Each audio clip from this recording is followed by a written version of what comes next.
qui ne fait pas grand-chose, ou une droite un peu plus... Mais écoutez, il n'y a pas de chômeurs de gauche, il n'y a pas de chômeurs de droite, il y a des chômeurs tout court. Et le travail, c'est le premier maillon de la cohésion sociale.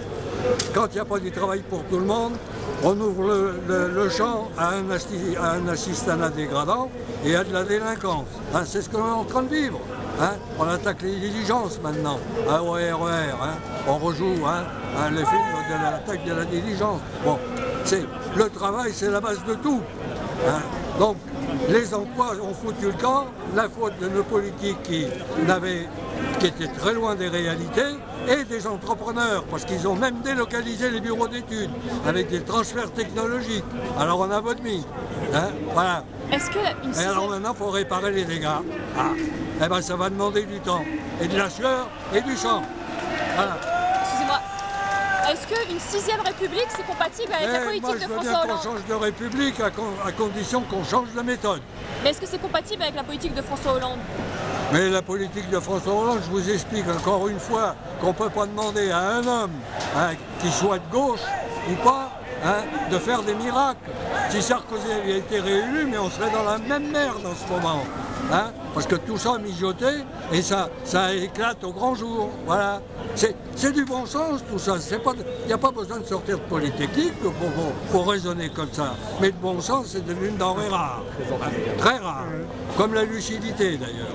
Et là, il y a un panneau là, qui vous explique pourquoi la lucidité est piétinée tous les jours. Avec les médias qui sont des complices. Hein. Alors, oui, les médias sont des complices parce que ils brossent, c'est comment qu'on dit? On fait notre travail. Hein, c'est des scieurs de pompe, voilà, hein, et c'est des baveux pour vendre du papier. Mais les articles de fond, vous n'en trouvez pas beaucoup. On a 18 chaînes de télévision. On parle quelque part d'économie, d'économie de marché, de la géopolitique. C'est des gros mots, ça. Pourquoi qu'on n'intéresse pas le peuple, puisqu'on parle du peuple? Pourquoi qu'on n'intéresse pas le peuple à ça? Hein? C'est comme ça qu'il réagira. Et c'est comme ça qu'on retroussera nos manches.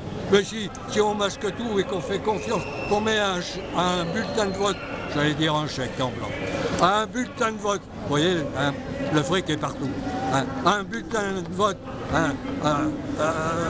en blanc comme ça, il faut faire fonctionner le service après-vente. Il faut aller voir son député, il faut aller voir son sénateur, il faut aller voir son élu européen, son maire. Et quand il y aura la queue dans les permanences, vous verrez, là, la soupe est en bonne, l'opinion publique changera. C'est le meilleur des sondages. Voilà, j'ai vidé mon sac. Fermé. Bravo, monsieur le président. Merci. Bravo, monsieur. Merci beaucoup.